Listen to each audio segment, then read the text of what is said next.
We are live.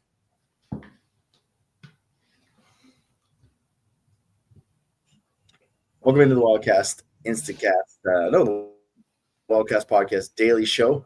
Before we get into an intro, Jeremy's got something to say for the both of us. Yeah, so obviously after the game last night, Gardner let everybody know, I guess, that Taylor McDougall's father-in-law passed away just prior to the game. He only found out, like you said, 5 minutes before the game. So I think on behalf of both of us, we just want to send our condolences to the McDougall family, and it's tough. It's a tough time to given what's going on, tough time for that. But all our thoughts and prayers go out to the McDougalls and the Buckleys.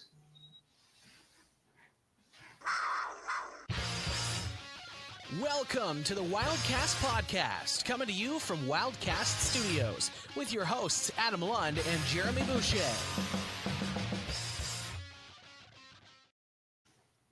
As I said, welcome into the Wildcast Daily Show from studio number 2, as we are now into a hotel due to some ant infestation.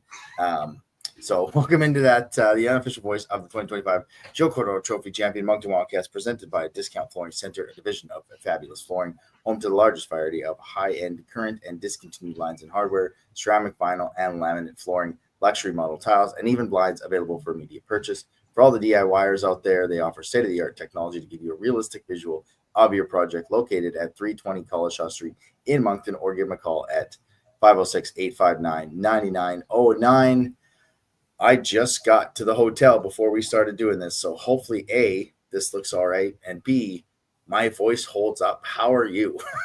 Well, I think I sound a little better than you do. I'm not sure if that was all from your microphone moments last night, but I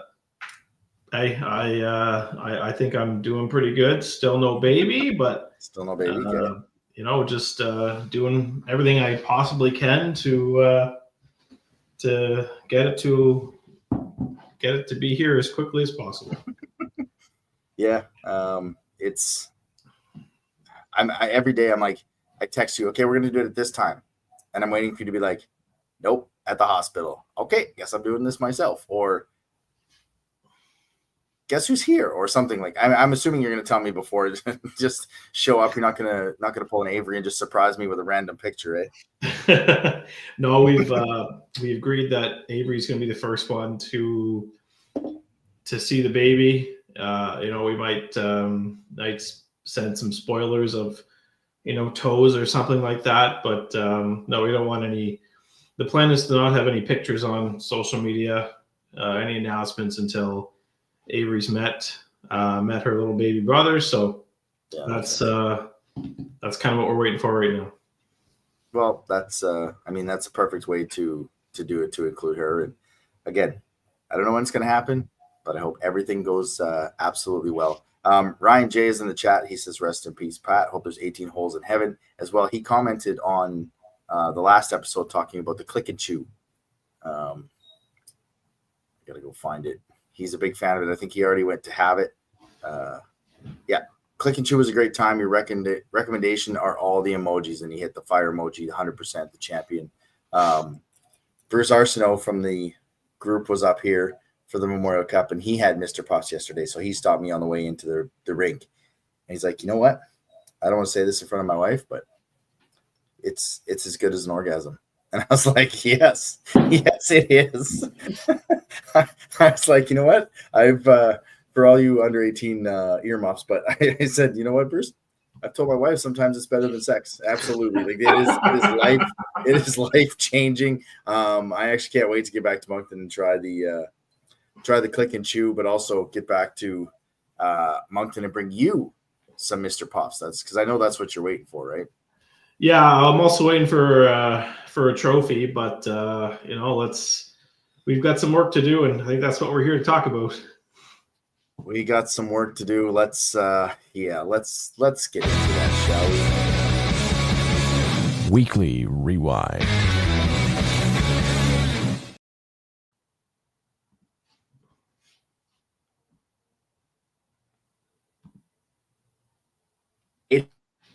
when you purchase any 4 or 1,200 when you purchase 5 or more qualifying KitchenAid built-in major kitchen appliances. Qualifying purchases must be made before June 4th. For those and any other deals, go to appliancesolutions.ca. Took me 3 shows, but I'm starting to get this down with some of the new sponsors. A 3-1 loss last night to Medicine Hat.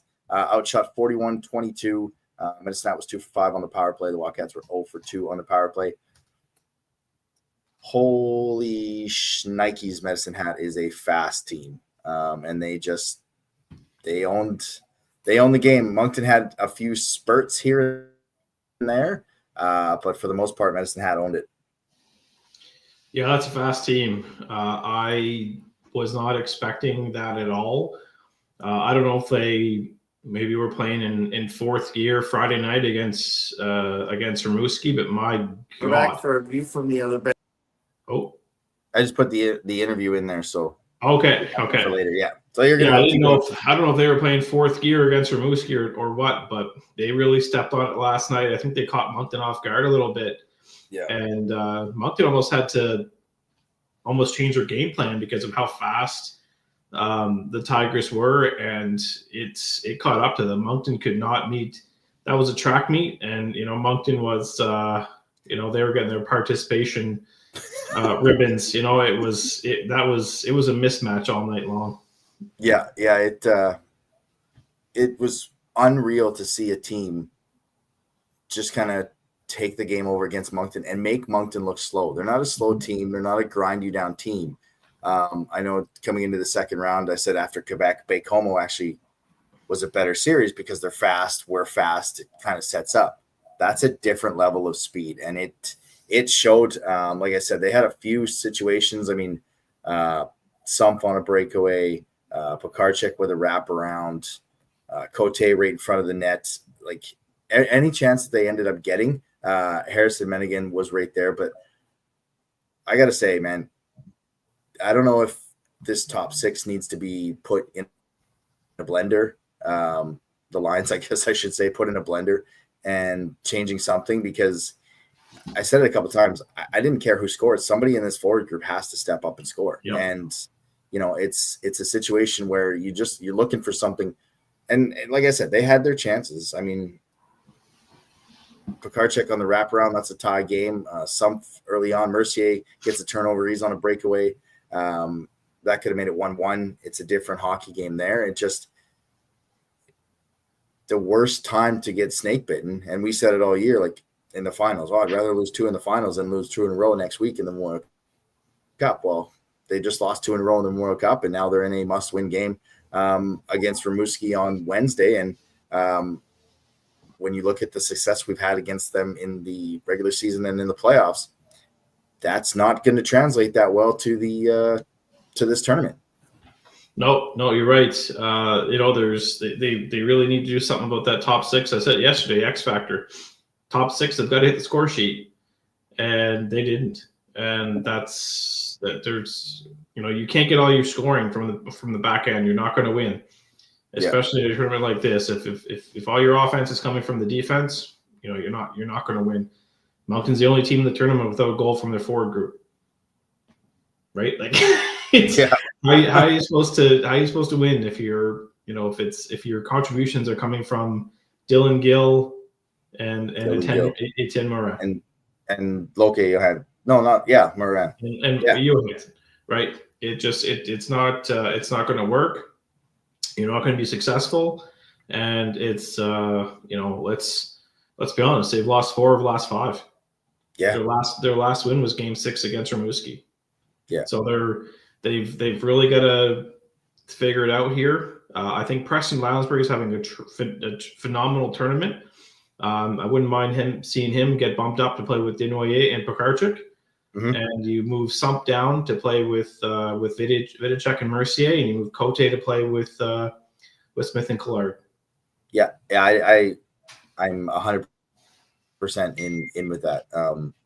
Gabe Smith keeps getting elevated, and nothing against him, but when you're playing against a team like Medicine Hat and they've got that top line of Weisblatt, McKenna, and Radarici, that, I mean, there's back checking, and then there's Ozzy Weisblatt back checking. Mm-hmm. It's just tenacious on the puck.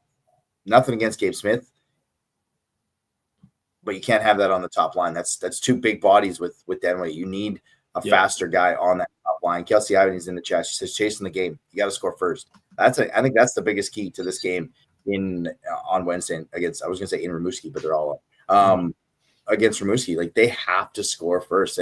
This is not a team, which is weird to say, but they're almost not a team built to chase the game. They're not a team to come from behind. They've had a few games that they have come from behind, but in a short tournament like this, you can't chase the game every game. Yeah, and that's what we said yesterday. Get the lead, play with the lead. Don't chase the game. And they've just been chasing the game ever since this tournament started, and they're not recovering well. They play a lot better when they have the lead. We've yet to see them with the lead in this tournament. Yeah. And something's got to give. It's this game tomorrow night against Rimouski. They're gonna, if there's ever an opportunity for them to get revenge for winning that league championship, to knock out Moncton. Yeah. Right. Yeah. This is it. This is their opportunity. They're going to be ready, and Moncton's going to have to be prepared really well for this game.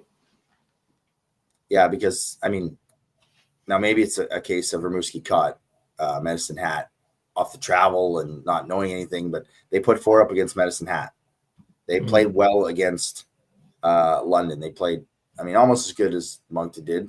We took them to overtime, so you can split hairs if you want. But them being the home team right now, they don't look out of place not being a champion. Like, they loaded up for this.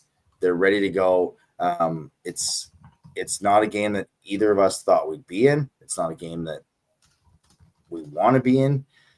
But look, this isn't a team. This is a situation where Moncton's never been in. They've never even been close to an elimination game. And it's going to be very interesting to see how they respond. And, you look at what Medicine Hat's doing in terms of playing for a higher purpose with Harrison Minigan's dad. I'm not going to try and flip this into a situation where they're going to use this, but they're playing for something more. And they're now playing for their head coach. They're now playing for their general manager. This is something that can galvanize this group. Can they win 3 and 4? Absolutely. But we need to see what this team has with their backs against the wall, because we have not seen that yet. Mm-hmm. They weren't even – the closest they came was going to a Game 6 in Rimouski, but they still had one more chance in a Game 7 against Moncton or against Rimouski. Yeah, you're right. It's I've been kind of underwhelmed so far with their play, and they've got they've got an opportunity to make up for it, right? Yeah. You know what? It's from here on out. If they can pull off this W tomorrow night, they'll get their Thursday off, right? And I think that's what they need. At this, they're overworking the top 6. I think the top 6 is gassed. Mm-hmm. And when they're on the ice for 75% of the game, 80% of the game, the fatigue is going to catch up on them. And you've got Cloutier, Binkley, and Crosby just sitting on the bench. Play them.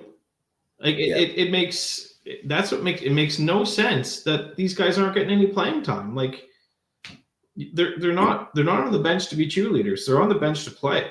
Yeah. And if you're not giving these guys a chance to play, you're putting more pressure on your top 6 and your top 9.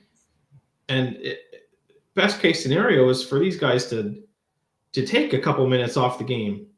They don't have to be out there so much. And that's, we've seen what happens when Simon Binkley's on the ice. Uh-huh. Right? Something always seems to happen when Simon Binkley's on the ice. And Cloutier's he's got such a long stick. He's creating turnovers. And Crosby's got, 4 years of Q experience. And you've got these guys riding pine. And that's what's infuriating me so much right now, is that you're wasting energy by not having these guys play. Yeah. Cloutier got 1 shift in the first period. He went in with Gabe and Collard, I think. Crosby got one shift, and the shift that Binkley got was the final, 13 seconds after McKinnon scored. 7 seconds. So he gets that one shift after a goal, which is take the face off and skate off. Like you bring in the talent you brought in. You brought in veteran talent to get you a championship. You brought in Crosby because he's got 4 years. Yep. He was in the lineup over Binkley when he first got here. Then he got injured. It is what it is. Binkley showed flashes. Start that fourth line tomorrow. Let him win the face-off and just tell him, hit anything that moves. Like, just anything. I don't even care. Just anything that moves, hit it. Get some energy for that group. Yeah. Especially if Rimouski comes out and starts. Now, Moncton will have to put their line out. Oh, no, Rimouski will, because Moncton's the home team tomorrow, so they'll have last change. So Rimouski puts their line out. If they put the Cat of 4 top line out, put the fourth line out, hit anything that moves, get some energy. Now you've got your top line against the second line or a third line when Rimouski puts it out. Just a different situation. Move some guys around. And can we please just go a game without too many men penalty? Like, I'm pretty sure it came across on the broadcast when they called it, and I didn't want to, but I was just like, oh God. Yeah. Like, I said to people after, if they could hear me, I was like, that had to be our 20th too many men penalty. And Eric, actually, sponsor Eric, 13 this year. And I think 8 of them were in the third period. Like, it's penalties are going to happen. The Collard one, that's an unfortunate. He's fallen back. His stick goes up. It is what it is. Caden Lindstrom gets the advantage of putting his stick in the back of Denouillet, pushing him down. His stick comes up. He sells it. But the mental mistake penalty, when you're on a 6-on-5, you're chasing the game, you're trying to get that one. That is just like a microcosm of what's happening in this tournament right now. And it's the mental mistakes have got to be cleaned up. We'll do some positive here. I'll show the Gill goal. Let's get some positive in here for a quick second. Stops. And then feeds it off to that's at Grenier. Back at the line. Dylan Gill, a shot, they score! Dylan Gill from the line. Power play goal for Moncton. Oh, good. I picked the wrong Dylan goal. Yeah, I was going to say, that looked a lot like Saturday. Yeah. I'm not going to go. You know what? It's the exact same goal. It's a carbon copy. I could probably go find it, but I don't have enough time here in the show to go find it. But it was pretty much a carbon copy. It was off the half wall, and it was a pass. It was a seeing eye shot. It hit Menigan off the arm and went in. So, I mean, there's a guy that was brought in for his defensive effort, and he's shown up in this Memorial Cup. The other guy that's brought in to show up, and that's Rousseau. And he's been, I mean, that score last night could have been 7-0 without him. He was dynamic. He's been dynamic in both. He's got to go again. Like, I'm sure if he was 2-0, we might go with Rudy, but he's got to go again. We're living and dying with him. If it's me. Yeah, I mean, at this point, when your season's on the line, I don't think you're going to go to Rudy. If they were continuing the rotation, Rudy would have played last night. Yeah. And he didn't. And Mark Denis was on the TSN broadcast and basically said the same thing. If Rousseau's starting tonight, he's your goalie the rest of the way, and I've got nothing wrong with that. Yeah, I'm 100%. I think I want to see some mix up in the top 6. Put the lineup out the way you want. I won't judge it, but maybe that first period, I need to see something different. I need to see a bit of a shakeup. Something needs to change. You can't just keep doing the same things. Now, they are playing a familiar opponent, so that does help a little bit. But look, I guess the positive I'll take out of it is I would rather lose to these two teams in the middle of the week than on the weekend, right? And that's the situation we're in. You saw what London had. You saw what Medicine Hat had. But before all that, you have to take care of what you have to take care of tomorrow night and get to that semifinal game. We don't need 6,947 days and continuing before we have a Memorial Cup win. We need one because they just need one. Just get one. And I think if they get that first goal, I think we're in for a pretty good night. Yeah, and that's going to be the key. You just get the first goal and kind of take that crowd out of the way. And if you get the first one, get the second one. If you get the second one, get the third one. You know, to get the third one, get the fourth one. Just keep going. You know, Langevin has been playing lights out this tournament. He's been so good. He's playing spectacular hockey as of late. I don't want to say it's going to happen, but you know, goalies they're due for stinkers once in a while, right? Yep. And I think tomorrow night would be a great time for him to let in a couple soft ones and allow Moncton to pull away. But you know, Rimouski's going to be fired up for this one. Their crowd's going to be fired up for this one. Their fans were going for Medicine Hat last night for that reason. It's weird. They're going for Moncton against London and then Medicine Hat against Moncton. So there's a few Russo chants last night. I don't know if it came through on the broadcast, but so we're in. I think we're in for a dandy. I think a familiar opponent kind of helps out a little bit. But you know, these players really got to buckle down, and you know, they got to play for the coach. They got to play for their GM, and you know, get a win here.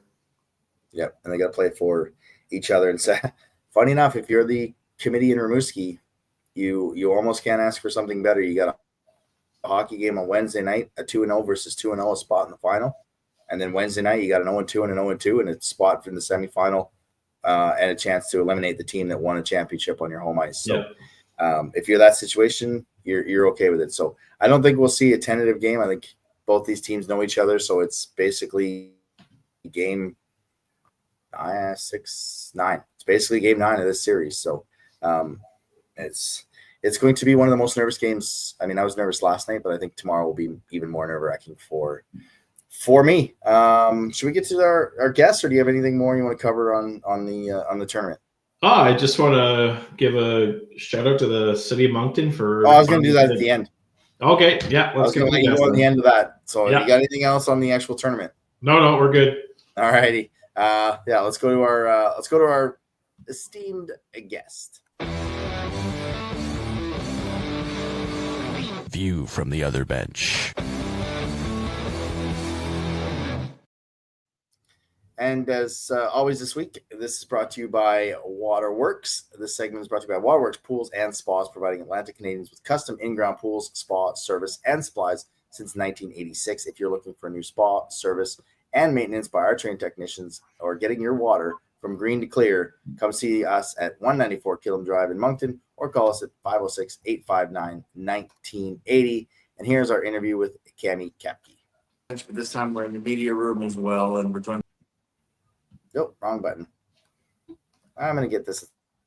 Content Here we go. Communications with WHL and works for CTV in Moncton. So there we go. Kind of a cool thing, full circle. Just how's your time in Rimouski so far?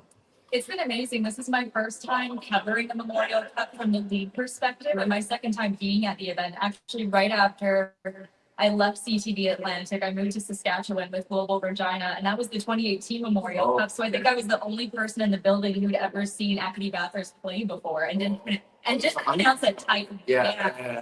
So I kind of tell everybody, listen, Noah Dobson, it's coming, just be ready. Yeah. It was amazing to see that building so packed and everything that went with it, and now we've had some really good company. It's all good. What's happening to me, It's all Dan? good. It's all good. Don't even worry about it. That's what this week is about. Is just have fun in these interviews. Don't even stress about it. I've made many mistakes as our fans know. But just how did you go from CTV to the WHL and producing content? Well, I had moved on from Regina, and I was a sports anchor and reporter for Global Calgary, covering the Calgary Flames for a number of years. And they ended up cutting back on the sports coverage at the station. And then it was getting back to doing more of a blend of news and sports. And I covered some pretty upsetting things in news. And it's like, I don't know if this is necessarily where I want to be right now. And covering junior hockey and amateur sport in general has always been one of my favorite parts of the job. So when the opportunity opened up with the Western League, I thought it would be a great fit. even before I went to Moncton, I was working in Prince George and I was the team host for the Cougars. So I can't get away from the cat teams at this point. Yeah, I was gonna say Prince George to Moncton, like that's quite the journey. I mean, Prince George is for the WHL. That is a jaunt everywhere you go. What was working with Prince George like? It was pretty amazing. Jansen Harkins had just been drafted, so he was kind of the big star up there at the time. And I remember getting the offer from CTV Atlantic, packing up my Chevy Cruze and getting ready to drive to Moncton in February. I made it as far as Edmonton, and I was like, I think I'm going to ship my car. Yeah, we drove from Calgary all the way out to Moncton, and it wasn't too bad snow wise in January, but once you got to the lake effect, we should have shipped our cars, to be honest with you. So obviously, in doing this interview with you, it's full circle. You lived in Moncton, you covered the team. Now you work for the WHL for the Tigers. Just talk about your time in Moncton and what the experience was like covering that Wildcats team and which Wildcats team you covered. It was a really formative experience for me. There was so much that you got to learn at that level, and people around the team were really great to me. That was a huge part of it. Marty Kingston let me hop on and do some color commentary with him. Craig Eagles really helped me out and introduced me to a lot of people there. And it was just amazing to see who was coming through the rink all the time. Like Mark Recchi would be there, all of these former NHLers. Chris Draper told a really great story once about his time in the AHL out there. And he was talking about coming back to the old Coliseum and being a rookie and having to unload the bus. And he saw that there'd been a concert there that night. Right. So he's like, all right, I'm going to go up there and check out and see who was there. It was the Tragically Hip. And he played ball hockey with them until like the wee hours of the morning. What? Yeah, so it's just great to see the stories that people had out there because I think there's something really special about that out in the Maritimes. And the hockey was great for the first half of my time there. Yeah, you kind of talked about last night. Yeah. I was there for the Connor Garland glory days, which was really exciting. And then what came after that, which was less exciting, but it still stays with you. I remember, I think the Wildcats were one loss away from tying the QMJHL futility record. And then Julian Tessier scored it like the last second to stop it. And Jacob Peltier was coming up at the time. And I've been lucky enough to cross paths with both of those guys at the NHL level. So it's been really fun to see them take that next step and really carve out a place for them on their respective teams. I know Calgary really misses having Jacob Peltier there already, and Connor Garland is a nice word. Yeah. Pissing off the entire Western Conference. And coming back with the gold medal from Worlds.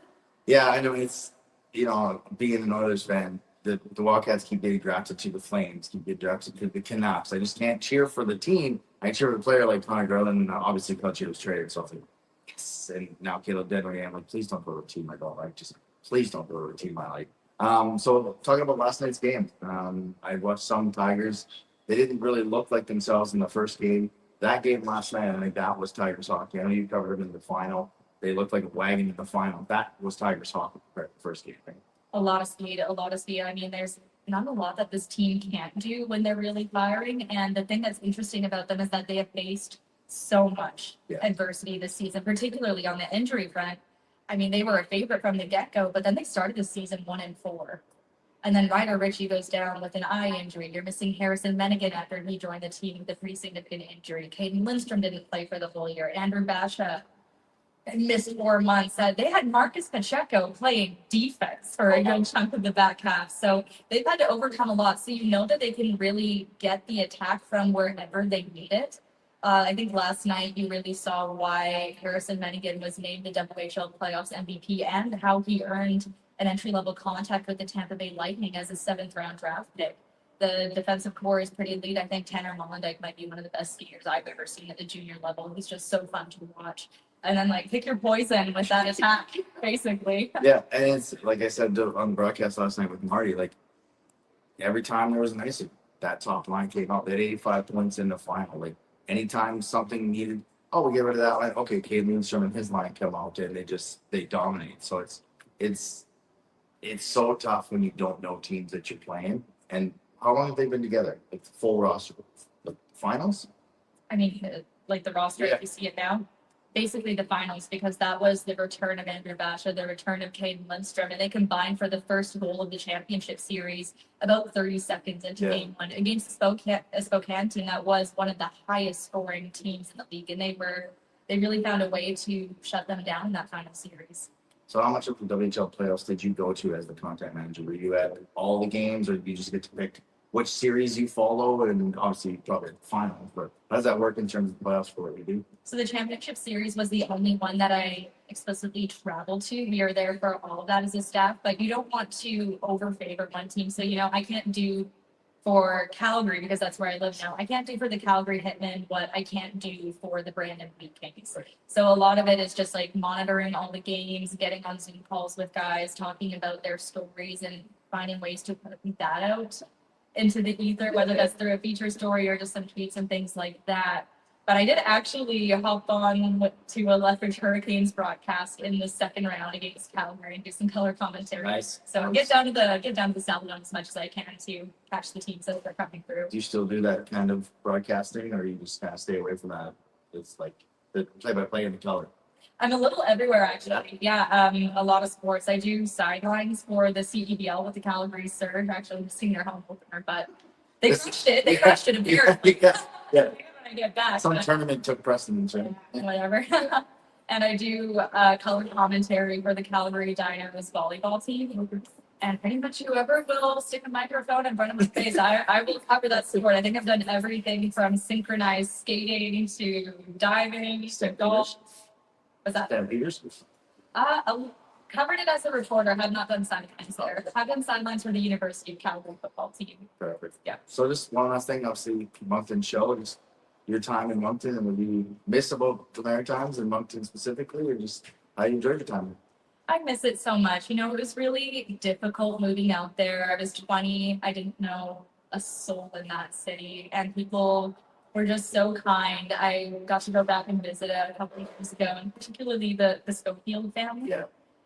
They were the best part of living there, even though it was really hard losing Becca. I mean, the Wildcast have an award named after her, but Yeah. just getting to know that family and just how kind and giving of their time that they are. And, you get back into a room with them and it's like a second class and you're just catching up. Right.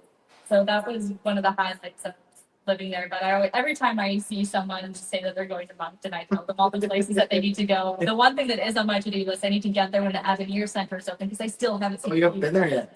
No, the Still Coliseum, when I was there, the plans were kind of just underway to build it, and I didn't get to go to Prospects Challenge last year. So everyone's just telling me that it's like, oh, it's better than a lot of NHL buildings, and I mean, I gotta get the proof. Yeah. It's where we should be doing this interview from, but that's a different discussion for a different day. I don't want to take too much of your time as you got a busy day, so I really appreciate you jumping on and having me here. Thank you so much for having me. Sorry for being the zoo at the start. We're doing the best we can with Yeah, the path. it's a long week. Thank you, Cam. Thank you so much. Oh, let's get back to the regular screen. There we go. Yeah, that was a great interview. She misses Moncton, and she's doing a really good job with some of the WHL content. I know that throughout the playoffs, I've really enjoyed some of the stuff. And her interview yesterday during the morning skate availability with Ryder Ritchie allowed me to ask the question last night at the post-game press conference. He had chicken poutine. And I said, so you had chicken poutine on your day off, and then you scored 2 goals and were player of the game. Is that going to be your meal of choice going forward? And he's like, no, I probably won't have poutine ever again. And everybody in that presser just started laughing and actually wrapped up after and asked him about having poutine. I didn't know what he kind of laughed. He's like, it wasn't for me. And so it's pretty funny when guys from out west come out here and they just kind of haven't had it. And it's kind of cool that they went, I guess, to the ocean and they went and had poutine. So it's kind of a cool story. But yeah, her content's been fantastic, and it allowed me to have a pretty good moment last night at the press conference when there needed to be a bit of levity. Yeah, it's always good when you get somebody with a sense of humor like you in the room and that wants to lighten things up a little bit. But no, that interview with Cammie is really well done, and obviously she's a face and a name that's recognizable around here from her time with CTV. So it's good. It's good for us to be able to catch up with her. Yeah, I wasn't sure what year she was, but then she was talking last night, because she was on with Marty, so I was trying to kind of talk to her, getting to her and shit. Yeah, I was there for the really bad season. I was like, oh yeah, that's the one that Jeremy says if that happens again while this podcast is on, he's going to take a leave of absence and come back. Yeah. when they're a little bit better.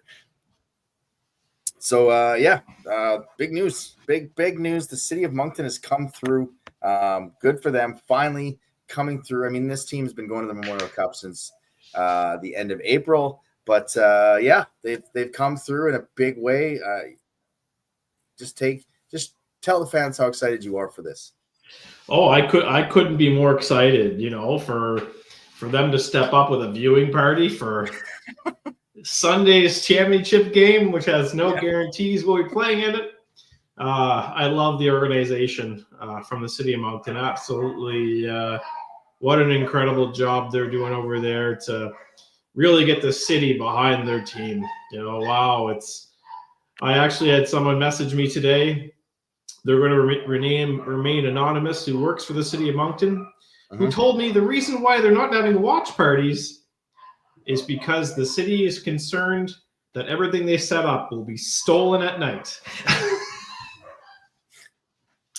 So, obviously, we have a crime issue in the city, and the city of Moncton employees obviously realize it. And so that's why we haven't had watch parties, because they're concerned that their setups at the Oval will be stolen overnight. Okay. I get it. Yeah, it makes sense. Does the city of Moncton not own the Coliseum? They do. Yeah. Is there not a big atrium in the Coliseum? There's an arena, but right? anyways, like, you could probably put something in there. Well, you want to be inside the Coliseum right now when it's 25 degrees out? It'd be like 50 degrees inside the Coliseum right now. Yeah, but the days that we played, it was raining. Yeah. Did it not? Anyway, so that's why we haven't had watch parties, folks, because the city of Moncton was concerned that their setups would be stolen at nighttime. Yeah. Massive miss from the city, the Avenir Center. But we're getting a parade. We're getting a parade. That's the best part. Yeah, we're finally getting a parade. I mean, not finally. There was only like 3 days that they could do the parade. So still a chance we're having a parade for 2 trophies, and that's still the goal. I still believe in this hockey team that they can do it. They've rattled off 15 in a row. They've rattled off 4, 5, 6 wins in a row at a time.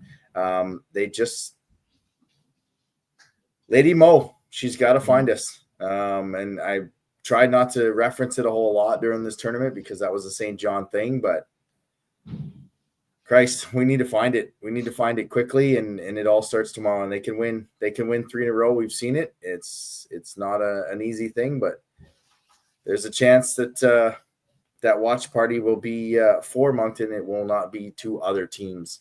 I'm on an 8 right now, nervous scale. I'm on an 8. Last night during the game, I was on a scale of 1 to 10. The pissed off meter was a 1 or a 10, I guess you want to put it. It was maxed out on the pissed off meter. So nervous, not nervous, frustrated. Yeah. It's going through all the emotions, and it's funny. It took show. I guess this would be week 39, show 3. And we finally were harshly critical of this team. They've just done everything right. And now they've got their backs up against the wall. And I'm also, as nervous as I am, I'm kind of excited to see what this team looks like with their backs against the wall. They've got a lot of experience. Just win. As Al Davis of the Raiders said, then I hate the Raiders. Just win, baby. That's where it starts tomorrow. Yeah, 100%. Thanks for everyone for joining us. We will be back tomorrow. I'm sure I'll probably wrangle up a guest at some point. Maybe I'll get Keeve on here. I don't know. I'll find some guest, but I'll find somebody. Maybe Patrick McNeil Trader Patrick McNeil, who was on the Medicine Hat broadcast.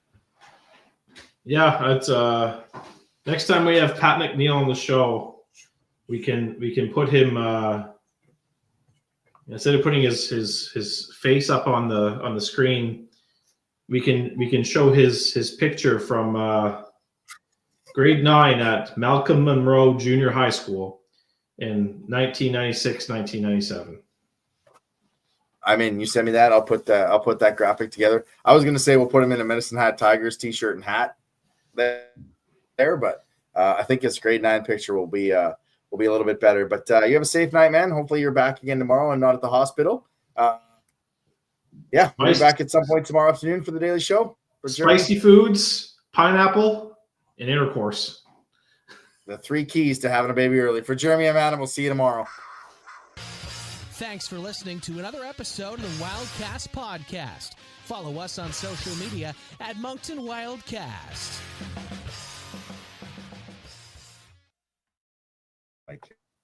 The funny part is I had intercourse about 10 minutes before we did this.